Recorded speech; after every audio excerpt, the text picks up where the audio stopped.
The investigation of child exploitation is a delicate balance between rescuing children, ensuring perpetrators are correctly identified, and safeguarding investigator mental health. This week on the Forensic Focus podcast, Cy Biles and I are with Cyacomb, talking digital forensics with Jeffrey Bell, Customer Success Manager, Alan McConnell, Head of Customer Success, and Brandon Gardner, Program Manager. Jeff, Brandon, Alan, welcome. Welcome. Thank you so much for having us. Oh, Thank you, absolutely. Christa. It's our pleasure. So I guess let's start with some introductions. I think you all have a law enforcement background. I know two of you are newer hires. So tell us a little bit about where you came from and what attracted you to Cyacomb. Jeff, I think I'll go ahead and go first if you're all right with that. So I'm Brandon Gardner. I've spent the last 15 years of my life dedicated to supporting law enforcement in some sort of capacity. I spent 10 of those years at the International Association of Chiefs of Police in Alexandria, Virginia. There, I traveled and worked on a wide variety of projects and managed some on my way out. I then got married, had our son, and realized it's time to come back to small town Ohio where my family is. So I spent 5 years at the Ohio Department of Public Safety. Initially, I was a senior advisor to the director. I transitioned to an assistant director of Ohio Homeland Security, and most recently left the Ohio Narcotics Intelligence Center, where I oversaw 2 digital forensic labs, an intelligence team, one in Cleveland and one in Toledo. I've got a master's in criminal justice from the University of Cincinnati, a bachelor's from the University of Mount Union, and happy to say that this is my first semester of my PhD, where I'm going to focus on leadership and privacy concerns as it relates to public safety, digital forensics, and technology just continues to advance, and how does privacy play a role in that for leaders down the road is really where our focus of mine is going to be. Very cool. So, very cool. That's a little bit about me. Yeah. So I'll jump into this point to Jeffrey Bell. So I've got pretty close to 31 plus years, either working directly inside or with law enforcement. I started my career in law enforcement just a bit ago in 1991 as a patrol officer and worked my way through the ranks, the various levels of street patrol and then into investigations, police supervisor, administrator, those sorts of things. My agency actually did a contract with a large sheriff's office here in Utah just right after the Olympics, and it gave me the opportunity to kind of spread my wings a little bit. So I took on some more assignments in criminal analysis and criminal intelligence during that time.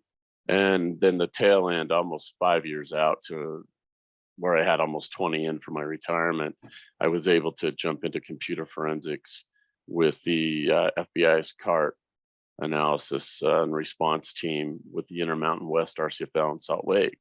So I started there as a forensic examiner, kept my teeth, and then moved into the deputy director position before leaving that position and retiring from law enforcement in the state of Utah in 2012. Set out for just a little bit of time doing some work for Apple with their iOS and hardware support from home, kind of one of my first work at home gigs that I did for about a year.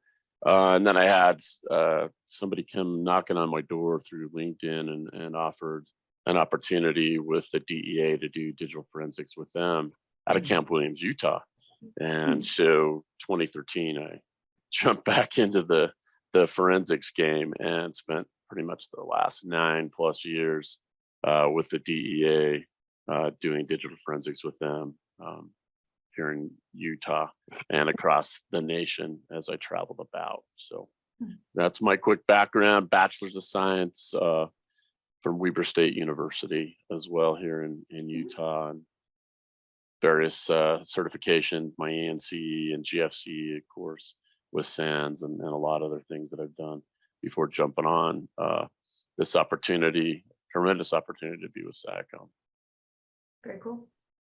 Thanks, Jeff. Hi, everybody. I'm Alan McConnell. I'm Cyacomb's Head of Customer Success. I've been with the company 3 years now. Prior to that, I was a police detective and digital forensic analyst with the police here in not so sunny Scotland today, but very pleasant Scotland. During that time, most of my work was based around child protection, CSAM, and counterterrorism investigations on the digital forensic side. Prior to that, I've spent a lot of time overseas. I did a lot of work in Eastern Europe and Africa for 10, 15 years before coming back to the UK.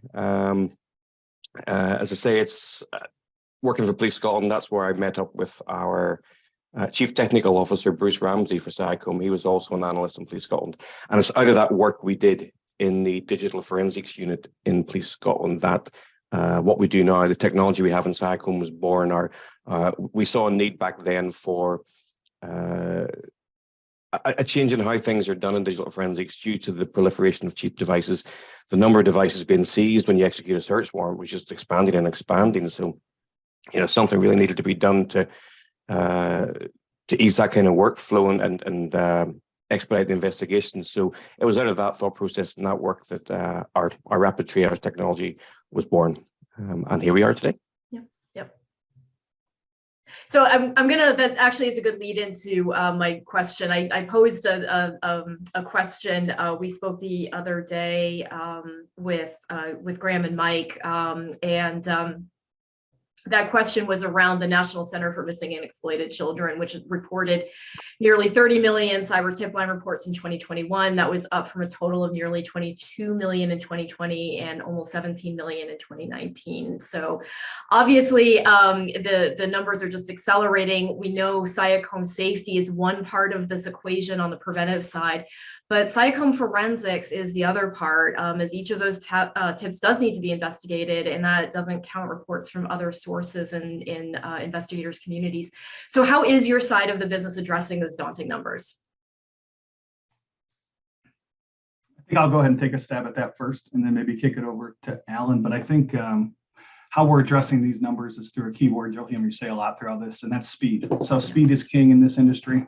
Being able to triage devices that have been on shelves for months and weeks on end are keeping safer communities, keeping criminals off the streets. But I'm going to go back to that big issue about speed. So in my old life, we used to have devices that would sit on shelves for hours that we knew had some sort of narcotics focus, but we didn't know where to go. And once you started using certain tools, things could take forever. So it was really hard for me to direct staff on where to go, on what cases and whatnot. But being able to triage digital devices quickly, efficiently, and accurately is really where we are going to help in the biggest space. We're going to be able to gear teams, what phones, what computers, what vehicle system, like where can we go to find that fast? I think I'll kick it over to Jeff or Alan now to kind of deep a little bit more, but speed is king, and that's really where our focus is. Yeah, absolutely. With Cycombs technology, it's fast, simple, and thorough. So, the key points here is on scene, where we have investigators that have numerous devices to go through. Time is limited. They need results. They're able to do that. Simple, the tool is easy to deploy on a dongle base, literally, and accurately to identify the presence of CSAM and to do so very quickly in those settings. Yeah, I mean, I can't add much on top of that, but just to refer back to your original question, Christa, and the sort of number of cyber tips as they grew. This is exactly why our company exists. This is what it was born from. It was born from that experience in the UK here, as opposed to the US and Brandon said it, the backlog of devices was just expanding and expanding. And certainly here in Scotland, we got to the point we had devices sitting in a backlog of 9 months to 12 months waiting to be examined for digital evidence. And I know what he's talking about. I mean, obviously there's tremendous backlogs. We saw that in the labs, in my experience with both the Intermountain West RCFL and with the DEA. And so this is also a tool that can be utilized not only on scene, but in the lab as well. So, reducing time on scene and then reducing backlog in labs is a force multiplier, obviously, with this technology. Christa, can I build off what Jeff said here, just to give you like a real world example to kind of help paint this picture? Yeah, so absolutely. We've got partners out in California who just recently took our tool on scene, was able to triage 3 devices on scene in under 4 minutes, found contraband, arrested the suspect, took him off the streets. I can't guarantee, but that probably all took under an hour. Yep. In the old way of doing business, that maybe would never have happened. Maybe they weren't able to find the contraband on the devices while they were there. They'd have to take them back to the lab. They then have to put them on the shelf that Alan was talking about. They'd sit there for 9 months. And then that individual who's interacting with this CSAM and this bad stuff is still out there doing it. Whereas in this example, on scene, plugged the device in, ran it, under 4 minutes found somebody or found some contraband, arrested them on scene, took them off the street. So that's a short real world example, but I think shows the powerful technology that we have and kind of talks to what Alan and Jeff are talking about. Yeah. So your technology, and we're talking, you predominantly sell on the idea of CSAM and not on other stuff. Are you selling into forensic units that are dedicated to CSAM? Because your tool is great and it does the job by looking for the block hashes of things. But the drugs case and the drugs cases I've done, there's not very much continuity from one case to the next. I've got pictures of somebody who's imported 2 kilos of cocaine, and then that's totally different from the next person who's imported 2 kilos of cocaine. And therefore, there's no hashing that you can be using in that. So, this is a CSAM tool. Are you selling it as a CSAM tool, or is it a more, or is it broader in the sense of who you're selling it into? So it supports both CSAM primarily, but also counterterrorism. The idea is the way the filter is built, we also have the ability to address those issues. So, Alan can speak, simply to this in the UK, but it's widely used in the UK in counterterrorism investigations. And we're exploring those avenues here in the US as well, with some Intel Fusion centers that we've spoken with. So is that, see the use of the technology? Alan, is that on the same basis then that we have known, and again, I've seen the things like Anders Bredrik's manifesto is obviously a particular document that is present in a number of anti-terrorism cases. So yeah. Are we doing just block level hashing for known files in anti-terrorism as well? Absolutely. Yeah. Yep. Go ahead, Alan. Yeah, absolutely, Simon. It's purely a case of finding known content. It's not limited to images or videos. It can be documents, audio files, anything like that. And you mentioned a few of them yourself. We've got terrorist manifestos out there. We've got the old classic, terrorist cookbook, extremist videos, radicalization materials, anything that you in the CT domain that you think may exist on a suspect's computer can be searched for in the exact same way as a CSAM image or video can. And it's at use here in the CT space in the UK. One of the things that you've said is that this tool is, and I'm not knocking it, it is stupidly fast, because of the block level hashing and things like that. But you're quoting things like, I've got in your website here, it says, I ran Cyacomb's tool against the suspect's 4 terabyte hard drive. Within 4 seconds, I had 10 CSAM hits. I'm not suggesting that they're lying, because that would be, incredibly unfair. But is that a lucky result, or because the laws of probability would suggest that yes, some of the time it will operate like that, because or have you got something really clever in the way of where it starts looking for files, that means your probabilities of hitting something early on are higher than they would be if it was truly a random selection of places on a disk? Yeah, so it's a combination of the statistical analysis we use and the contraband filter technology, because we don't store hashes and we don't need to read entire files to compare to an MD5 or a SHA-1 file hash. The contraband filter technology itself is incredibly fast for matching blocks from your original source data to blocks on a suspect device.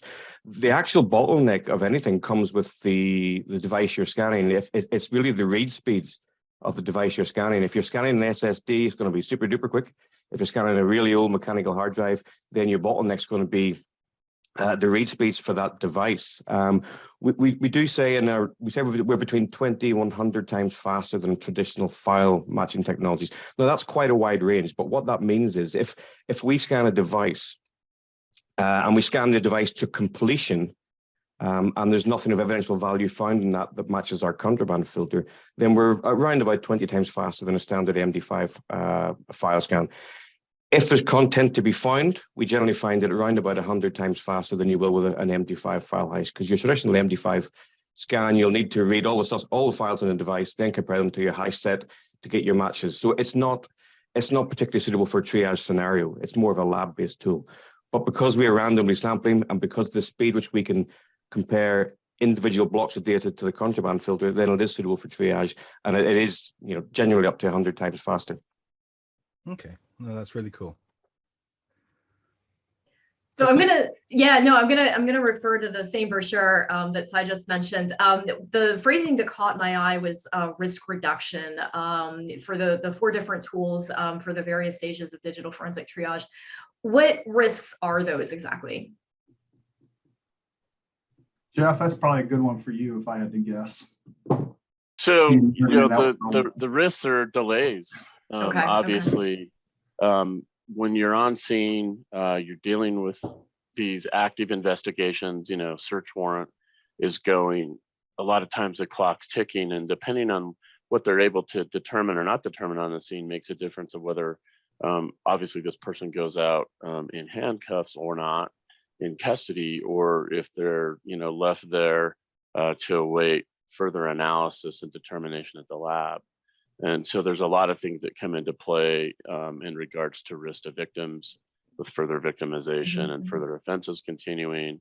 You know, obviously, we know with the justice system, the delays in court proceedings, you know, those types of things that go on. So, you know, we definitely look at this as something to aid our law enforcement folks on scene to help mitigate those risks, for sure. Yeah, I mean, Jeff's absolutely spot on there, and it sort of depends in the use space or domain you're looking at. In the CSAM space, you know, ultimately you've got potential child victims out there who may not be identified for months and months if the digital evidence can't be analysed. You've got offenders who are guilty and they're at large because they can't be charged yet because the evidence hasn't been found. It's been known for offenders who know they're guilty, they know the evidence is going to be found whenever it's examined, and they've taken their own lives in the meantime. I mean, none of these are good situations. Any delay in time-sensitive situations is not good. On the CT side of things, you've got terror plots that may be completed or actioned while the evidence to prevent them is sitting in a backlog. And again, not a tenable situation at all. So it's all about empowering the investigator to give them tools to, you know, discover and present evidence at the earliest opportunity in investigation, which can really drive or change the direction of investigation. And so it's all about reducing that risk in that time period.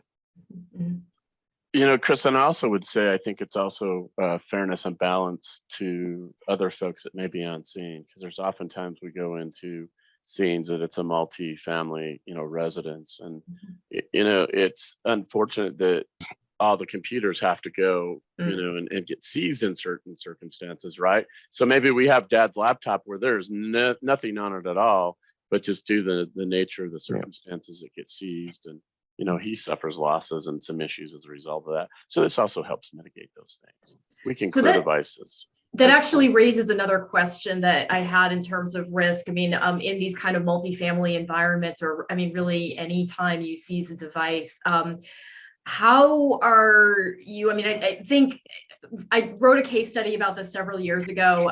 The investigator that I talked to was very clear that this was a 1 in 100 or possibly 1,000 kind of case. But in that case, there was a suspect that was falsely accused. It turned out that somebody else in the household had been using his machine, and what happened was that the investigators got tunnel vision, and so what ended up happening was a deeper forensic examination as the case was being prepared for trial, found that more evidence that supported the alternate hypothesis of this other person in the house using this machine.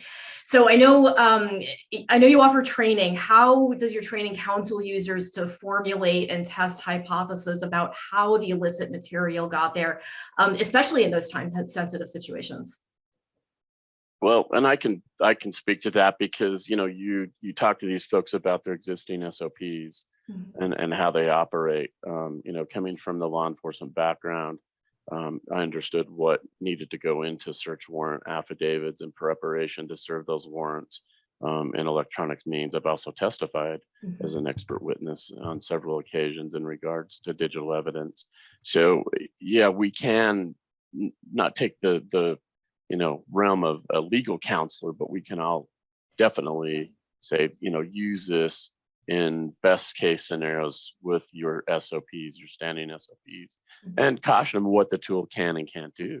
You know, we make no bones about saying, look, first generation material that's on that device, there's a brand new victim. It's not going to pick that up. And you need to use other means to make sure you're not missing anything, potentially. And we're open and honest and transparent about that. Yeah, I think Jeff's right. There are no tools out there which are the magic, these are the magic bullet for catching people. It's all about providing the investigator with more information than they had previously, and then they can make decisions based on the results returned from our tools or any other tools. They need to make a conscious decision on those results based on the context of their investigation. They may have other intelligence about who the suspects may be in the property. So it's all about bringing all this information together and using it in conjunction with the other intelligence you have to make informed decisions about your investigation, as opposed to uninformed decisions at the end of the day. So, I mean, I've rocked up at a suspect's house and I've pulled his computers out, and we're trying to do this in a way that is quick and efficient. Your tool uses statistical analysis in order to attempt to identify stuff at an early stage. At what point is it that an investigator is being trained to stop searching? Because I mean, I walk in and I start this up, and it's statistically analyzing it, and statistically, depending upon the size of the file, I would have to get a certain percentage through the disk before I was certain that there was no other files of that may contain because this is a triage tool. Where are people drawing the line at triage, as opposed to certainty? Well, that's got to be in the sense of walking away at the end of the day. Right. No, and I clearly understand where you're coming from with that, and we're going to tell our users, look, we're the quick identification. If this is flagging green and you still have concerns, then use another tool and take a deeper look at it. I'm never going to be the person to say, don't use this exclusively to make those determinations. That's just not a smart way of doing business as an investigator or as a forensic examiner per se. So, take a deeper look. If you have other concerns, potentially use a different tool and dig a little bit deeper, for sure. And it's also going to be based off the laws and regulations in a given country or a given jurisdiction about how much. I mean, in the United States, it's very quickly. I mean, if they're able to use our tool to find the CSAM, even if it's one, it's a felony and it's going to lead to an arrest immediately. So I also think that plays into the factor, not only their SOPs like Jeff was mentioning, but also just the laws and rules of that given area. Just out of curiosity, when you're offering training, do you offer training to prosecutors as well as to digital forensic examiners, or do prosecutors ever show up to the training that the examiners are going through? Oh, I've spoken with prosecutors. These last 3 weeks, I've been from Lake Tahoe to Seattle to San Diego just these past 3 weeks. Wow. And had conversations with prosecutors. And I understand what prosecutors need in these cases, because I've had to provide it either as an investigator or as a forensic examiner. So, we've had some good conversations and they have good understandings with what is needed for their cases and how they need to present that material potentially to a jury as well. So yeah, we've also had those opportunities. We always try to invite the prosecutor if possible. We've been working with some out on the West Coast here and just telling them come in and understand the tool. I just talked to one last week and just said, listen, like, you may not use this ever, but it's smart for you just to listen to understand that when an investigator comes with a piece of evidence and they claim to use our tool, you know how it got there. So Jeff is spot on there. Definitely prosecutors are a big piece of that puzzle. In the same regard, is there material available to the defense to understand where this evidence has come from? Is there, some material that could go to defense experts who are attempting to understand this stuff that's being put forward? I mean, well, that's always up. Yeah, I mean, that's going to be up to the prosecution, to release that sort of information. Obviously, any good defense attorney out there is going to go out to, websites and do their homework and research on these things, but we haven't, that I know of, been approached by any defense folks to provide any information. But that would come through discovery, obviously, Yeah. here in the US. Yeah. Alan, do you know of any in the UK at all? It's a very similar situation. It would all be through the UK version of discovery or disclosures, as they call it here. So it would be entirely up to the prosecution to disclose that kind of stuff to the defence. But we never shy away from the capabilities and limitations of our tools.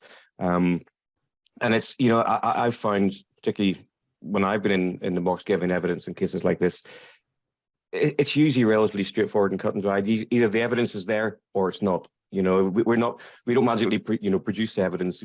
Our tools and other digital forensic tools find that evidence, and that evidence is still on the disk. The defense can equally come along and find it as well. So I've never really found it an issue. But yeah, it's just the same as the US. It would be entirely up to the prosecution to disclose that to the defense. I ask because I've seen in the UK cases put forward with, to be fair, mobile phone evidence, not anything that you guys have done, but where somebody has plugged something into a particular kiosk, they've obtained the download, somebody has presented this evidence, and there is no understanding from the prosecution at any point what exactly it is they're presenting, other than going, oh, look, there's a file there. And I'm just wondering sort of how you manage that, because the risk is the same with yours, is that at the lowest levels, you've got a guy who's rocked up at a suspect's house. He's plugged in his device. He's pulled off a report that says, I found these 15 files. And then because of the constraints and the problems and the pressures and the cost overruns and all of the problems that actually happen, is that finally ends up in court. And, a defense expert will rightly say, you have no idea what this actually means and where this has come from and why it's there. I just want to,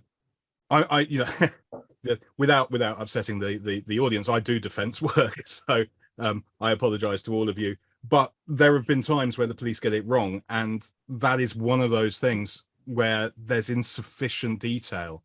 How are we addressing that?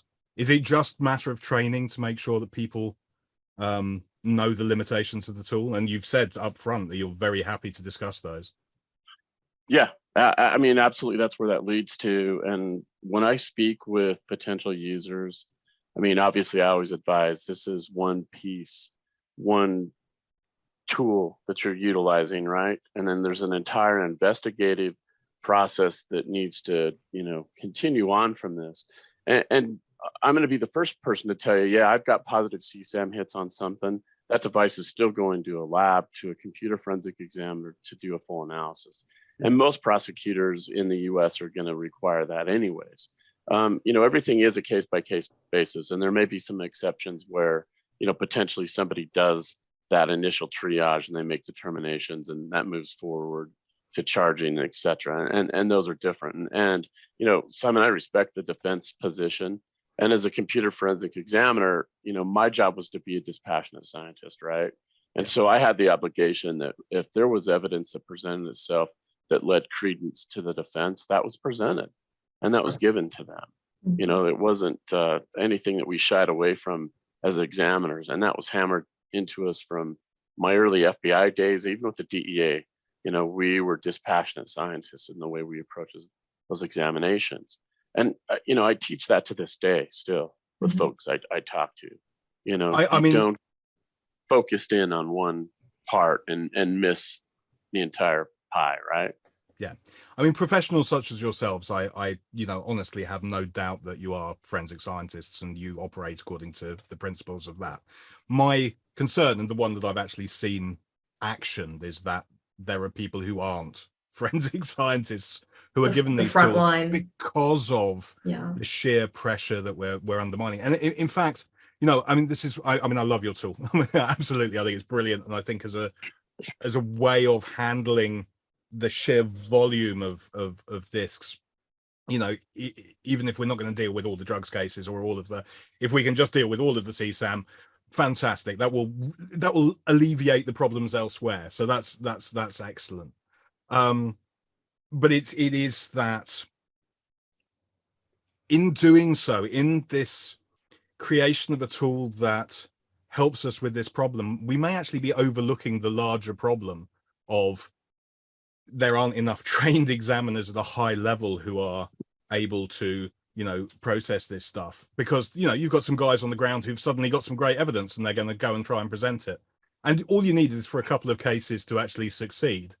And then somebody a little higher up will go, well, why are we paying Jeff and Brandon this amount of money? Because they know what they're talking about, when these guys have got just as many convictions. Mm-hmm. It's a real concern for me. And it's a concern because that's what I'm seeing happening. I haven't actually got a point with this, which is a bit unfair, but I think your tool is great. I just want us to be, and you seem to be addressing that issue, and you're being cognizant of the fact that it is a tool amongst many. And thank you for the tool. Thank you for being honest about it, and that's really cool. I think you've covered several points there, Simon, which all come back to the nature of the product and the reason it exists. It's all about digital triage. So, I wouldn't expect a frontline officer with no digital forensic experience to use this tool and prosecute on it. It's all about identifying which devices to seize and which you may leave behind, which devices contain the evidence and are worth seizing, and which ones are just going to sit in the backlog and take a month to examine when there's nothing actually on there. So I really wouldn't expect an untrained officer to prosecute on the strength of the tool. It's all about seizing devices and getting them back into the hands of a trained analyst in the lab. And as you say, we've got the likes of myself in the past, Jeff, Brandon, sitting there in a lab with, backlogs as long as your arm. If we use a triage tool like this responsibly and properly, that backlog will come down. These guys who are very well trained can focus purely on the devices which do contain the evidence, and they're not wasting time on devices which don't contain any evidence. So it's really all about that. The reason we exist is triage. It's about making that informed decision of what to seize and what not to seize. And that's where I see the tool, making a difference, in expediting investigations, which are just sitting in backlogs at the minute. And building off of that, I start thinking from a leadership perspective, and that speed equals the cost savings. There's definitely a huge cost savings to any user that we have here. And the digital forensic space is a business, and anytime that we can shorten some of those cycles inside that huge business process, we're saving taxpayers money, we're saving city councils money, partnering with our customers across the country. So there is that component from a leadership administrative perspective, that not only is it helping boots on the ground, the Allens and the Jeffs of the world, but it's also helping the CEOs or the directors of the world move their budgets in certain directions and focus on other priorities, and still getting same, if not faster, results using our tool. So just building off what Alan had to say there. Yeah, and I think one thing that it always gets overlooked. We talk about the risks of devices being in backlogs of CSAM cases. People seem to forget the risks to the investigators, to the officers' welfare issues. Yeah. Now, this is, I've been there, done that. I'm sure Jeff has and others have, and we've seen the material, and it's horrible, horrible stuff. If we can cut down the exposure of this material to officers and investigators, we're really helping their own well-being. If we can cut down the number of these type of images that have to be viewed manually, then we're looking at massive difference to officer welfare. And it's just one thing I always think seems to get forgotten. We talk about the victims, we talk about the offenders. Very few people talk about the investigators and the officers' own welfare. And if we can streamline this process so they have to view less material, then we're doing them a service, I think. I did want to ask about that, actually, because I feel like mental health is one of those things that it's hard to attach metrics to, right? And I'm wondering, what kinds of metrics might go along with the use of a tool like this? Does it come back to fewer sick days, or less attrition? People transferring out of labs where they're really needed. I think it's all of that. I also think it from that leadership perspective. In my old life, our SOP was focused around, Simon, we did a lot of narcotics. That's really what I did before I came here. But we also had a policy dedicated to CSAM, that obviously people that are in narcotics are in the CSAM world. Some of them are, that if somebody comes across CSAM, training, days off, things like that, that takes them away from their digital forensics focus. That takes them somewhere else. And not only what Alan was saying around their mental health and the well-being of them, which is a huge priority, it's also the business then is impacted as a whole, taking people out of the puzzle and things like that. Yeah, absolutely. So the tool, I mean, itself, you run it and it just comes back with, I found 50 hits that match, and then that's the information that's displayed, and I assume it tells you which references to what's matched and the categorization of what those images are. I assume categorization is a thing that certainly Alan knows what I'm talking about. I assume there's a similar thing in the US as to what they're categorized as. Right. And then that goes to that report is then put along with that disk for further processing. That's my understanding of it. Then somebody will pick it up and look at it with NCase or FTK or whatever. So that's that it is not just a triage tool. It's an amazing triage tool, but it's a triage tool to highlight and alert on known content, but not to actually process and produce output from, other than that report saying it's matched. Yeah, that was how the tool was designed, because it was designed in the UK as in the UK sort of use space where certainly in the UK you would never prosecute on the strength of triage alone. So it's all about making a quick decision which device to seize. So you know, if you're scanning a terabyte drive and you get a red result in 10 seconds, if I was on scene at that point, I'd just be seizing that device and moving on to the next one, because it's going to get a full examination anyway. You know, so when you've got 15 devices in a house to scan, if you can get through them like that, seize 5, leave 10 behind, then you get a massive difference to investigation already. And then they're going back to the lab for full examination. The report will indicate what's found. And what's particularly interesting is it's because we're block hashing as opposed to file hashing, then we can find partial files and in unallocated space. So even where we might not be able to give an absolute file path to the result if it's not in the file system, what we can do in our reports, we can list the physical sector of the disk where that block was found, that matching block. So that can go back to the lab, and that gives the analyst a steer of where to look and where to carve for this potential file. So it's giving them a bit of a heads up. So it's the report in that sense is really for further investigation in the lab. Slight different use case in the US where, you know, in certain jurisdictions, they're happy to prosecute on triage alone. So again, you know, a slightly different use case, you might want to let the tool run a bit longer to get a few more results, and you might get enough to prosecute right there and then without a full examination. So it really depends on the procedures and sort of legislation in place in different areas of how you might use the tool. Now, you said that if you got a red hit, you would pull it immediately. It's block level. Is there a chance that that's a false positive? There's always a chance. I mean, block level technology is not new. You can use block level searches in the likes of X-rays and stuff, but it's never been used heavily because of the false positive rate. But that's where a lot of the research went into to our product behind the scenes. When our CTO Bruce left the police, he went to back into academia to head up a research project, and a huge part of our technology and our IP is based around false positive reduction, and we've got that down to such a level now where you can use the tool. There's always a chance of false positives in block hashing. You got common blocks across certain files, things like JPEG, color tables, that kind of stuff.